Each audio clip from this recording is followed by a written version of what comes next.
The crystal wine glasses clinked with forced cheerfulness around the mahogany dining table as my mother-in-law's words sliced through the air like a razor. Well, at least there's still time for a proper heir. I'm Faith, and until 6 weeks ago I thought giving birth to my beautiful daughter would finally make me part of the Hill family. I was wrong. Linda, please, my husband Jeremiah muttered, his eyes fixed on his plate. The roast beef had gone cold, but nobody seemed to notice. I'm simply stating facts, Linda replied, dabbing her lips with a napkin. The family trust has certain requirements. You know this, Jeremiah. Your father made it very clear before he passed. My daughter Emma slept peacefully in her carrier beside me, unaware of how her grandmother's words were shredding my heart. I gripped my fork tighter, knuckles white. Times have changed, Mother. Savannah, my sister-in-law, spoke up. Girls can inherit now. They can run companies. Linda's laugh was sharp enough to wake the dead.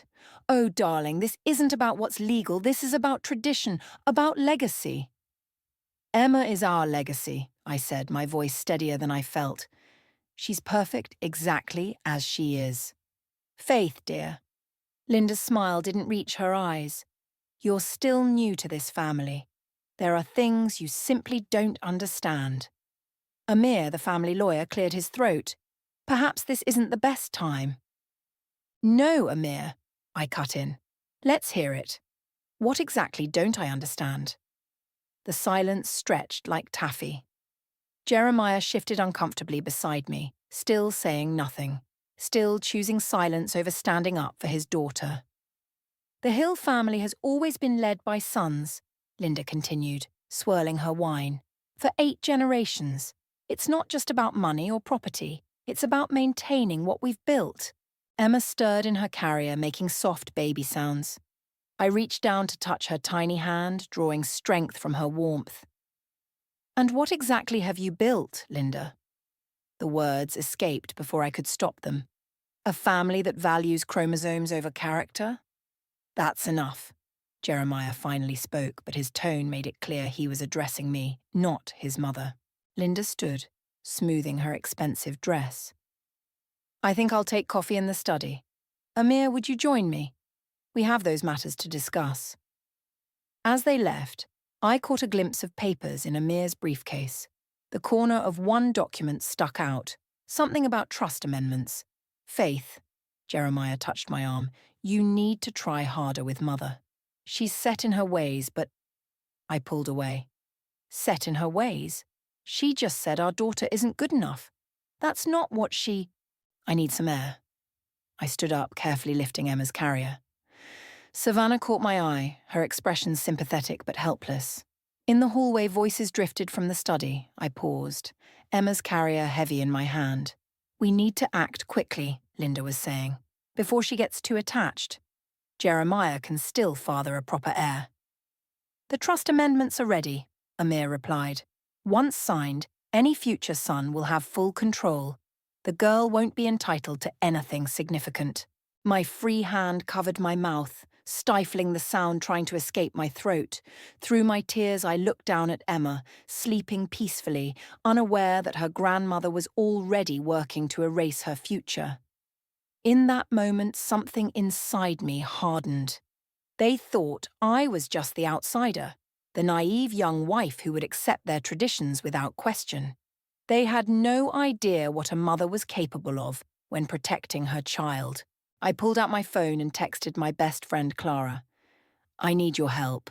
It's worse than we thought. They're planning to write her out completely? Clara's voice cracked with disbelief as she paced my living room. The morning sun cast long shadows through the windows, and Emma cooed softly in her playpen. The trust amendments were right there in black and white. I wiped my eyes with my sleeve. Any male heir gets everything. Emma gets the equivalent of pocket change. Clara stopped pacing and sat beside me on the couch. Have you talked to Jeremiah about this? He came home late last night, didn't even look at me. I picked at a loose thread on my sweater. Just mumbled something about giving Mother time to adjust and went straight to bed. Adjust to what? The fact that his daughter exists? Clara's anger matched my own. This isn't the 1800s. Emma started fussing, and I went to pick her up. As I held her against my chest, her tiny fingers gripped my shirt. You know what hurts the most? The way Linda looks at her, like she's some kind of disappointment. Emma's 6 weeks old, and her grandmother's already decided she's worthless. The doorbell rang, making us both jump. Through the window, I spotted Savannah's car in the driveway. "I'll get it," Clara said, squeezing my shoulder as she passed. Savannah burst in before Clara could fully open the door. "Faith, I'm so sorry about last night. I should have said more, done more." "It's okay," I said, but my voice wavered. "No, it's not okay." Savannah's eyes were red-rimmed. "Mother's called an emergency family meeting for tonight. Amir will be there with the papers." My heart dropped. "Already?" "Jeremiah knows about this?" Clara demanded. Savannah nodded miserably. "He's the one who told me to come warn you. He's struggling, Faith. Mother's been working on him all morning." "Struggling?" I laughed bitterly. "Our daughter's future is being erased, and he's struggling." Emma started crying, perhaps sensing my distress. As I rocked her, Savannah moved closer, her voice dropping to a whisper.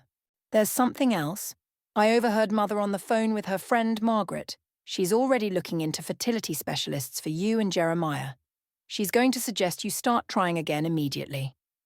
The room spun. Clara steadied me as I swayed. "Faith?" Savannah touched my arm. "What are you going to do?" I looked down at Emma, now quiet again, studying my face with those big, innocent eyes. "I'm going to that meeting." "Faith?" Clara started. "No." I handed Emma to her. "Watch her for me, please." I grabbed my coat and car keys. Savannah followed me to the door. "Where are you going?" "To see someone who might actually help." I pulled out my phone and dialed a number I'd saved months ago but never used. It rang twice before a familiar voice answered. "Hello?" "Margaret, this is Faith, Linda's daughter-in-law. I think we need to talk." "Faith, wait," Clara called from the doorway, still holding Emma. "Don't do anything rash." I turned back one last time, looking at my daughter. "They want a war over legacy? Fine. But they're about to learn that mothers have legacies too." As I drove away, my phone buzzed with a text from Jeremiah. "Where are you? Mother's asking?" I deleted it without responding. Let him struggle with that silence for a while. Margaret had been Linda's closest friend for 30 years. She knew every skeleton in the Hill family closet. And if Linda was going to play dirty to secure her precious male heir, then it was time I learned exactly what those skeletons were. The game they started last night at dinner? They had no idea I was about to change all the rules. Margaret's hands trembled as she set down her teacup. "Linda will destroy me if she finds out I told you any of this." We sat in her sunroom surrounded by carefully tended orchids, the perfect setting for unearthing ugly truths. "Linda's already trying to destroy my daughter's future," I replied. "I need to know everything." Margaret sighed, reaching for a leather-bound photo album. "It started with Jeremiah's sister, the first one." "First one? Savannah's the only—" "No." Margaret opened the album to a yellowed photograph. A teenage girl with Jeremiah's eyes smiled back at me. This was Rebecca. She was brilliant, accepted to Harvard Law at 17. But Linda couldn't handle having a daughter outshine her precious son. My throat tightened. What happened to her? Linda convinced her husband that Rebecca was unstable, had her committed to a private facility. By the time she got out, her spot at Harvard was gone. She changed her name, moved to Europe. Nobody's heard from her since. Does Jeremiah know? He was young when it happened. Linda told everyone Rebecca had a nervous breakdown and ran away. Margaret's voice hardened. That's when I started keeping records. She disappeared into her study, returning with a manila envelope. Bank statements, letters, documents spanning 30 years of Linda's tradition preservation. Every daughter-in-law who threatened her control. Every female heir who stood in her way. My hands shook as I opened the envelope. The first document made my blood run cold. A trust amendment from 20 years ago, nearly identical to the one Amir was preparing for Emma. "There's more," Margaret said. "Check the bank statements." I flipped through them, numbers jumping out, large transfers to private investigators, to doctors, to… Wait, these payments to Amir go back decades. Linda's personal fixer, he's helped her eliminate female threats to her dynasty since before Jeremiah was born. My phone buzzed. Another text from Jeremiah. The meeting's in an hour. Please come home. I need copies of everything, I told Margaret. Already made them. She handed me a USB drive. But be careful. Linda has ways of… A car door slammed outside. Through the window, I spotted Amir's black Mercedes in the driveway. The back door, Margaret whispered urgently. Go! I shoved the USB drive into my pocket and slipped out through the kitchen just as the doorbell rang. In my car, I called Clara. Faith, Emma's fine, but Jeremiah keeps calling. Clara, listen. I need you to take Emma to your mother's house. Don't tell anyone where you're going. What's happening? I found proof. Decades of it. But Linda's more dangerous than we thought. I started the engine. I'm going to the family meeting, but I need to know Emma's safe first. Okay, but… My phone beeped with an incoming text. From Savannah. Urgent. Don't trust Amir. Found something in his office. Meet me at the coffee shop on 5th. Now. Clara. I have to go. Just get Emma somewhere safe. Please. I pulled away from Margaret's house just as Amir emerged, phone to his ear. In my rearview mirror, I saw him watching my car disappear around the corner. The USB drive felt heavy in my pocket. 30 years of Linda's carefully hidden crimes, and now I held the evidence. But Savannah's text worried me. What had she found in Amir's office that was urgent enough to risk messaging me about it? My phone rang again. Jeremiah. This time I answered. Where are you? He demanded. On my way to destroy your mother's legacy, I said calmly. You might want to pick a side soon, honey, because this time the daughter wins. I hung up and turned toward 5th Street, wondering if Savannah's discovery would be the final piece I needed to bring Linda's empire crashing down. The coffee shop was empty except for Savannah, hunched over a laptop in the corner. Her face was ghost white as I slid into the seat across from her. Look at this, she whispered, turning the screen toward me. I found it in Amir's printer tray. The document showed a draft petition for temporary guardianship of Emma. My hands started shaking. They're trying to take her, my voice cracked. Mother convinced Jeremiah to sign it this morning. She's claiming you're unstable, just like… Savannah stopped abruptly. Like Rebecca? I watched her face pale further. Yes, I know about your sister. How did you… Margaret told me everything, including what your mother did to her.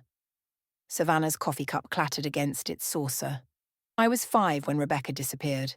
Mother said she had mental problems, but I never believed.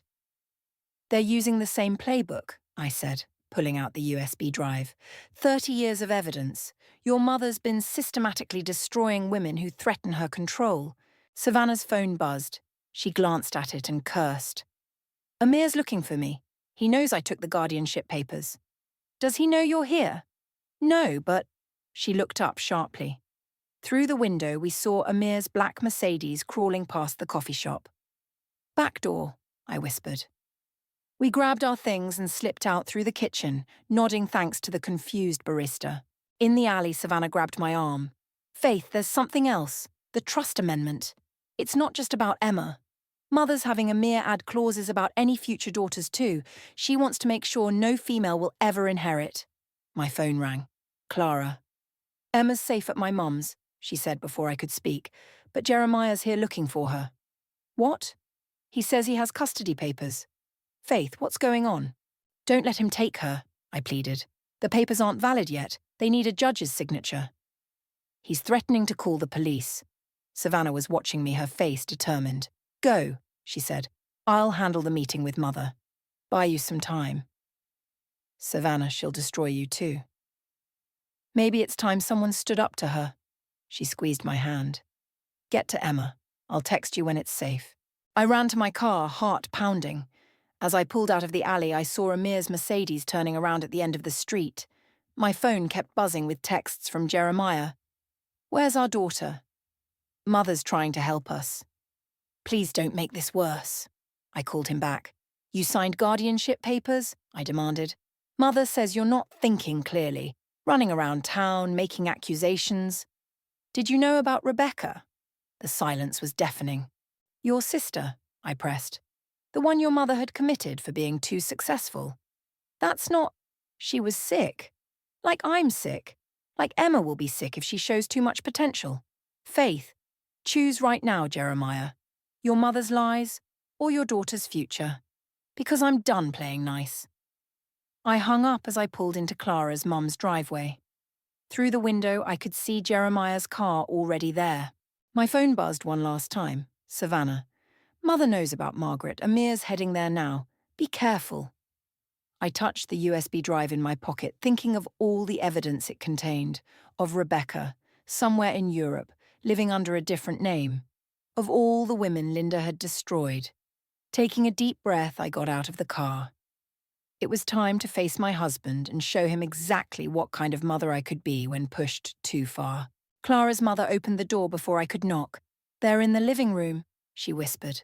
Clara's not letting him near the baby. I heard Emma crying as I walked in. Jeremiah stood by the fireplace, custody papers crumpled in his fist, while Clara blocked the hallway to the nursery. Faith, his voice cracked. Please be reasonable. Reasonable? I pulled out my phone and played the recording from Margaret's house. Linda's voice filled the room. Rebecca was too headstrong. The facility took care of that. Jeremiah's face went slack. Where did you get that? Your mother's best friend kept receipts. 30 years of them. I stepped closer.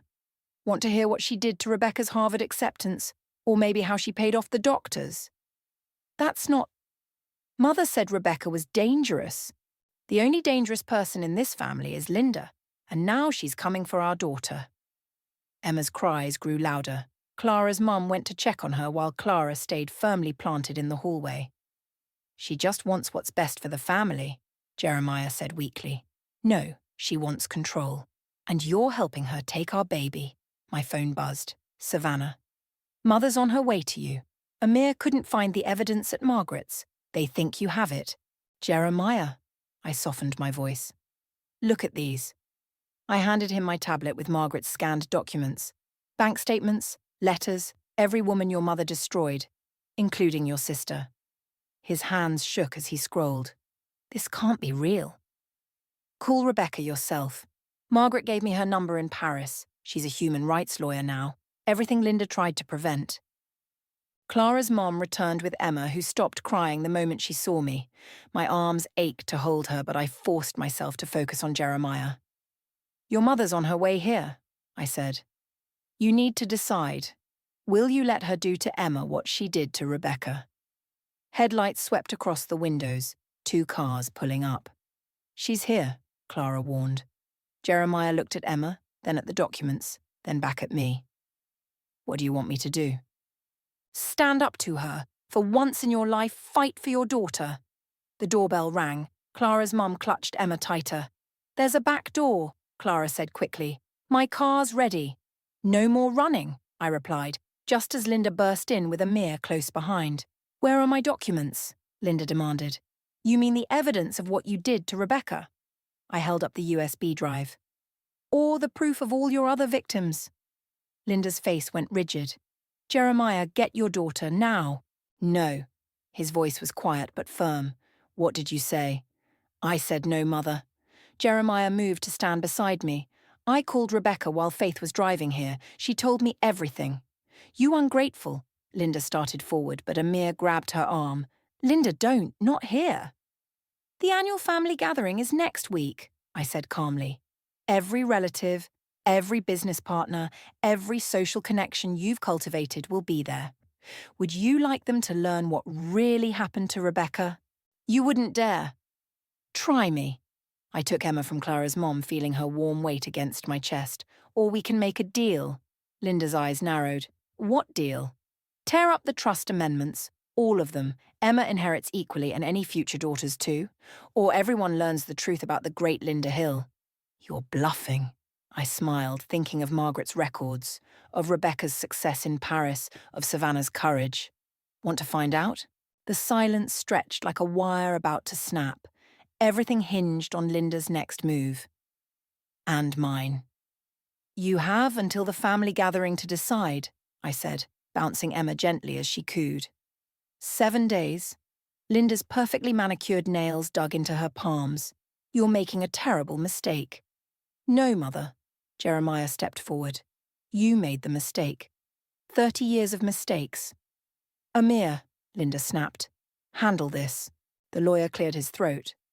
Actually, Linda, I think we should discuss our options privately. Options? She whirled on him. What options? The statute of limitations hasn't expired on some of those decisions from the past. Amir's professional facade cracked slightly. If this goes public, get out. Linda's voice could have frozen hell. All of you, out of my sight. It's my mum's house, Clara pointed out. You're the one who needs to leave. Linda straightened her designer jacket. Jeremiah, we're going. Now. No. He moved closer to me and Emma. I'm staying with my family. The look Linda gave him could have stripped paint. You'll regret this. All of you. She stormed out, Amir hurrying after her. The moment the door slammed, my legs gave out. Clara caught me before I fell, helping me to the couch. That was terrifying, she whispered. And amazing. Jeremiah sat heavily beside me, staring at Emma. I'm so sorry, Faith. I should have seen it sooner. We're not done yet, I reminded him. Linda won't give up easily. My phone buzzed. Savannah. Mother's on the warpath. Called emergency board meeting for tomorrow. Trying to force vote on trust changes before gathering. She's moving faster than we expected. I showed Jeremiah the message. The gathering's her weakness, he said slowly.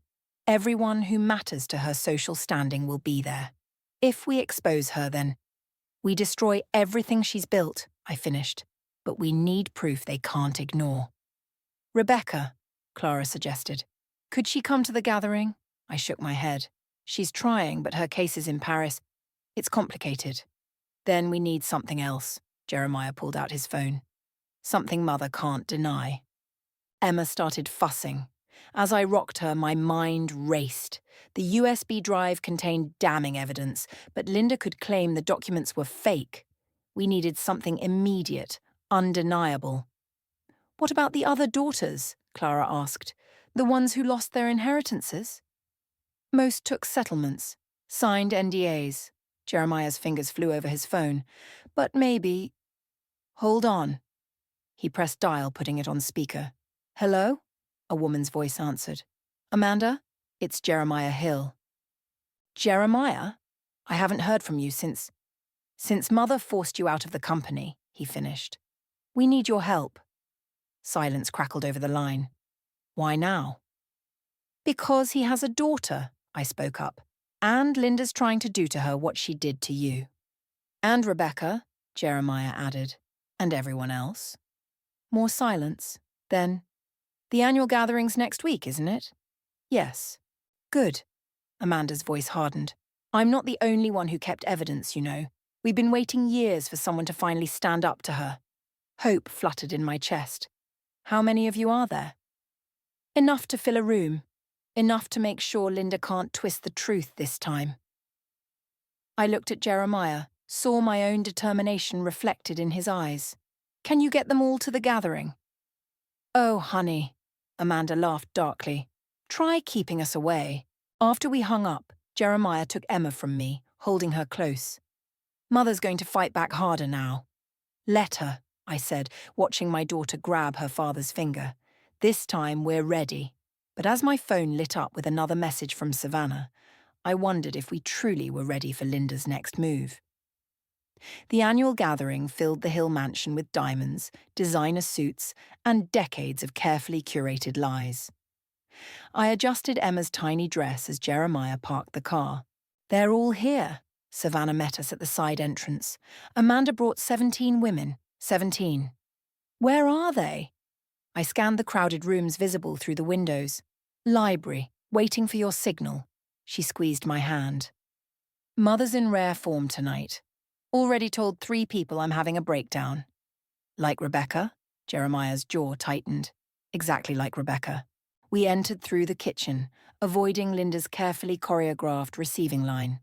The catering staff shot us knowing looks. They'd been well paid to keep our arrivals quiet. Faith, Amir appeared in the doorway. Linda wants to speak with you. Alone. No. Jeremiah stepped forward. It's okay. I handed Emma to him. I've got this. Linda waited in her study, perfectly poised behind the antique desk. Close the door. I did, noting the thick envelope on her desk. $5 million, she said without preamble. Take it and disappear, like Rebecca should have. That's your solution. Throw money at me. Money solves most problems. She smiled thinly. Ask Amir. He's quite skilled at making problems. Go away. Like you made Rebecca go away? Rebecca was weak. She chose to run. After you had her committed. Linda's smile didn't waver. Prove it. I pulled out my phone, dialed, and put it on speaker. Hello? Rebecca's voice filled the room. Faith? Linda's face went chalk white. Rebecca, I said clearly. Your mother wants to talk. Hello, Mother. Rebecca's voice was steel. Surprised to hear from your little problem that went away? Linda lunged for the phone. I stepped back. You're supposed to be in Paris, she hissed. I am, but in 20 minutes I'm speaking to your guests via video call. Every single one of them will learn what you did, to me, to Amanda, to all of us. You wouldn't dare. Actually, Mother, Jeremiah's voice came from the doorway. She would. He stood with Savannah and behind them, Amanda, and 16 other women. Remember me, Linda? Amanda stepped forward. The girl you said was too ambitious for her own good.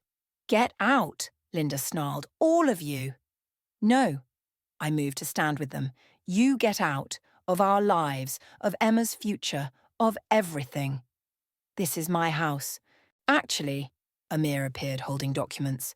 As of an hour ago, it's not. The board voted. You've been removed as trustee. Linda staggered. You betrayed me?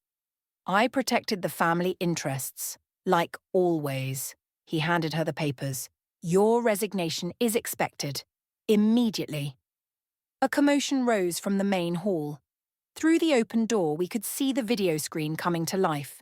Rebecca's face appeared 30 feet tall. Hello, everyone, her voice boomed through the speakers. I'm Rebecca Hill, and I have a story to tell you about tradition, legacy, and what really happens to daughters in this family. Linda crumpled into her chair, decades of careful control shattering. It's over, Mother, Jeremiah said quietly. Let it be over. I took Emma from him, holding her where Linda could see. Your legacy isn't what you thought it was. It's not about control or tradition or male heirs. It's about all the daughters you tried to destroy. And now, they're here to take it all back. The sounds of gasps and murmurs filtered in from the main hall as Rebecca began her story. Linda stared at Emma, seeing perhaps for the first time the future she couldn't control. Shall we join your guests? I asked pleasantly. I believe they're about to learn what real family legacy looks like.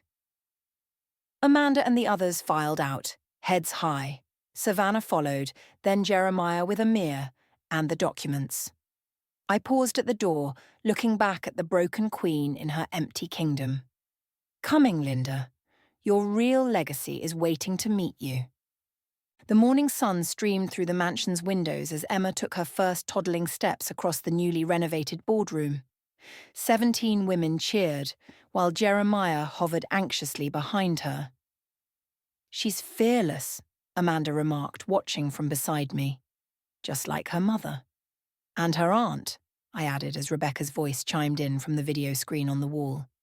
Did she do it? Did she walk? Rebecca leaned closer to her camera in Paris. Like a champion, Savannah confirmed, sending her sister a quick video clip. The quarterly board meeting could wait a few minutes. This was more important. Emma reached the end of the conference table and grabbed Amanda's pant leg, grinning triumphantly. The papers are ready, Amir announced, entering with a stack of documents. The new trust structure is officially filed. Equal inheritance rights for all descendants, regardless of gender. And Linda? Rebecca asked, her voice tight. Enjoying early retirement in Arizona, Jeremiah replied, under careful supervision. I picked up Emma as the board members began taking their seats. The company's first all-female executive board, each woman chosen for talent, not tradition. Many were Linda's former victims, now reclaiming their rightful places. Before we start, Amanda stood, I'd like to propose something. The Rebecca Hill Foundation for Women in Leadership, funded by the money Linda used to pay off her victims. Rebecca's hand flew to her mouth. Amanda. Every year, we'll sponsor 10 girls through college and into executive positions, break the cycle of tradition with education and opportunity. All in favour? I raised my hand. Every woman in the room followed suit. Motion carries, Savannah declared, writing in the official ledger. Sorry, Mother, she added under her breath. Emma squirmed out of my arms and toddled to the window, pressing her tiny hands against the glass. Below, the company's new sign gleamed, Hill and Daughters Global Enterprises. There's one more thing, Jeremiah cleared his throat. Rebecca, your old office is ready. Whenever you're ready to come home. Silence filled the video feed. Rebecca wiped her eyes. My case is here. Can be handled remotely, Amanda finished. We need our chief counsel back, if you want it. I'll be on the next flight, Rebecca's voice cracked. Thank you, all of you. As the board meeting began, I watched Emma exploring her future kingdom. No more hidden documents. No more erased daughters. No more choices between family and success. My phone buzzed, a text from Clara. Saw the company's new billboard, Linda must be having fits. I smiled, remembering Linda's face that night, watching her carefully constructed world crumble. She'd tried one last threat before leaving. You'll regret changing tradition. But looking around this room, at Amanda's confident stance, Savannah's proud smile, Rebecca's tearful joy, and all the other women reclaiming their power, I knew the only regret would have been letting Emma grow up in Linda's world. Mrs. Hill? Amir's voice pulled me back. Your quarterly projection report? I stood, gathering my papers. Emma toddled back, climbing into Jeremiah's lap as I moved to the head of the table. Ladies, gentlemen, I began, let's talk about the future. A future where tradition means opportunity, not obligation. Where legacy is measured by impact, not gender. Through the window, I could see our company's new motto shining in the sun. Building tomorrow's legacy today. Emma's laughter echoed through the boardroom as Jeremiah tickled her. The sound of it, free, fearless, full of possibility, was sweeter than any victory over Linda. This was our real inheritance, not money or power or tradition, but the chance to build something new, something better. Now, I smiled at my board of survivors and warriors. Let's get to work.